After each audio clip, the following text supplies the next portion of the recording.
अभिभावकज्यूहरू, विद्यालय प्रधानाध्यापक लगायत शिक्षक परिवार, गोल्डन एबिसी विद्यालयको यस 7औं वार्षिक उत्सवको यो भव्य समारोहमा उपस्थित भएर सरिक हुन पाउँदा एकदम खुसी लागेको छ मलाई। र यो गोल्डन एबिसीले अहिलेसम्म जो किसिमको शिक्षा प्रदान गरिरहेको छ यो एकदम प्रशंसनीय पनि छ र बालबालिकाहरूको सुन्दर भविष्य बनाउन तपाईहरूले गरिरहेको प्रयासलाई अझै निरन्तरता दिनुहोस्।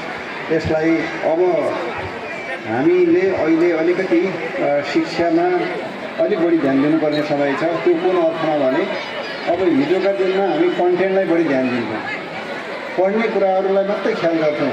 अब त्यति मात्रैले अब सीमित हुँदैन। अब कन्टेन्ट भएको अथवा सर्टिफिकेट भएको मान्छे मार्केटमा प्रशस्त छ।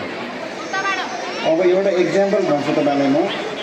अस्ति भर्खरै गएको चैनमा मिड वेस्टर्न युनिभर्सिटीले जाजरकोटमा काम गर्नको लागि 81 जना इन्जिनियर 81 जना इन्जिनियरको भ्याकेन्सी एनाउन्स गर्यो।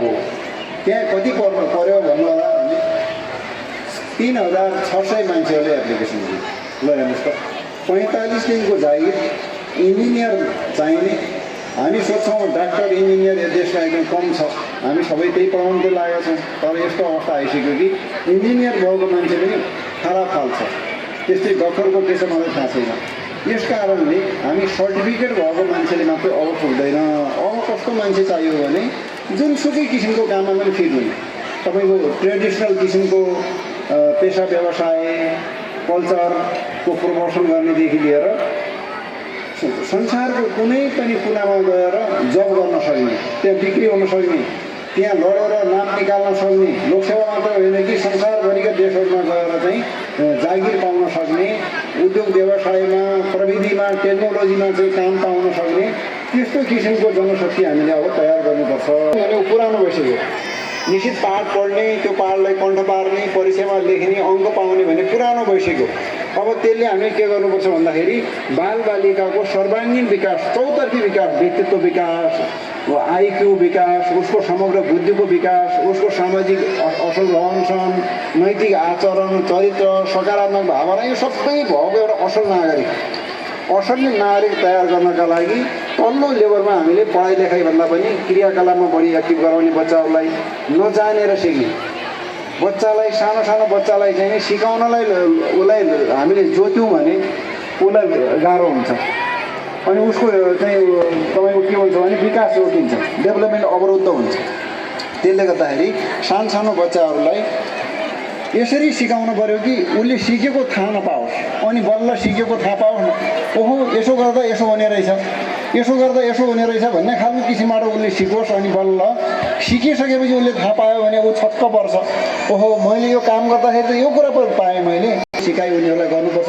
सानो क्लासहरूमा विशेष गरी हामीले कन्टेन्ट बढी दिने होइन, सामग्रीहरू बढी राखेर उनीहरूले नै खेल्ने, उनीहरूले चलाउने, त्यसबाट उनीहरूले परीक्षण गर्ने, अवलोकन गर्ने, हेर्ने, पल्टाउने, उल्टाउने, यो सबै किसिमबाट उनीहरूले आफ्नो क्षमताको विकास गर्छन्। अनि माथिल्लो कक्षामा गइसकेपछि के अरे कन्टेन्टहरू पनि दिनुपर्छ। कन्टेन्टका साथसाथै उनीहरूले परीक्षण गर्ने, अभ्यास गर्ने, आफै सिक्ने, वास्तविक फिल्डको अवलोकन गर्ने, यस्ता कुराहरू गरेर बालबालिकाको चाहिँ चौतर्फी विकास गरेर विश्वव्यापी रूपमा बिक्री हुन सक्ने, विश्वव्यापी रूपमा रोजगार गर्न सक्ने त्यस्तो खालको चाहिँ बालबालिका तयार गर्नु छ। यसका लागि गोल्डन एबिसीले अवश्य पनि गर्नु छ। किनभने तपाईँहरूले राम्रो गरेकै कारणले यत्रो अभिभावकहरूको विश्वास तपाईँले प्राप्त गर्नुभएको छ र आगामी दिनमा पनि अझ राम्रो गर्नुहोस्। यो गोल्डन एबिसी विद्यालय चाहिँ यो नेपालको मात्रै होइन, हाम्रो लुम्बिनी प्रदेशकै एउटा आइकन बन्न सकोस्। त्यसरी यहाँहरूलाई आफ्नो प्रयासलाई केन्द्रित गर्नुहोस्। सिकाइलाई क्रियाकलापमुखी बनाउनुहोस्। टिचरलाई बढीभन्दा बढी मोटिभेसन, अध्ययन, अनुसन्धान यस्ता कुराहरूमा चाहिँ संलग्न गराउनुहोस्। त्यसो गरेर चाहिँ बालबालिकाहरू जति तपाईँहरू त्यहाँ अभिभावकहरूले तपाईँहरूले विश्वास गर्नुभएको छ, जब आफ्नो बालबालिकाको भविष्य निर्माणको लागि तपाईँहरूले जिम्मेवारी दिनुभएको छ, यो कुराहरू चाहिँ अब्बल ढङ्गले पुरा गर्नु हुनेछ। र यो गोल्डन एबिसी एउटा नमुना विद्यालयको रूपमा विकसित हुनेछ भन्ने मलाई अपेक्षा छ।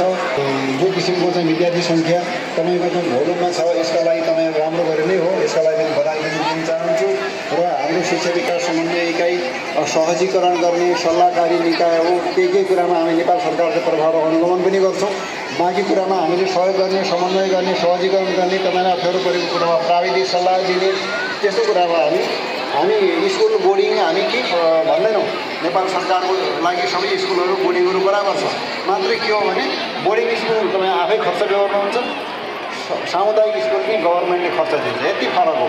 अरू सबै हिसाबले हामी तपाईँले गर्ने सहयोगहरू, तपाईँले गर्ने प्रोत्साहनहरू हामी एकै किसिमले गर्छौँ र हाम्रो तपाईँको लागि सहयोग गर्न, सहजीकरण गर्न, राम्रो कामको लागि है, फेरि राम्रो कामको लागि तपाईँहरूलाई सहयोग गर्न, सहजीकरण गर्न, तपाईँलाई प्रोत्साहन गर्न हामी सधैँ तयार छौँ।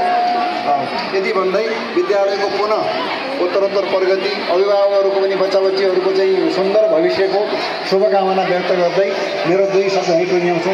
धन्यवाद।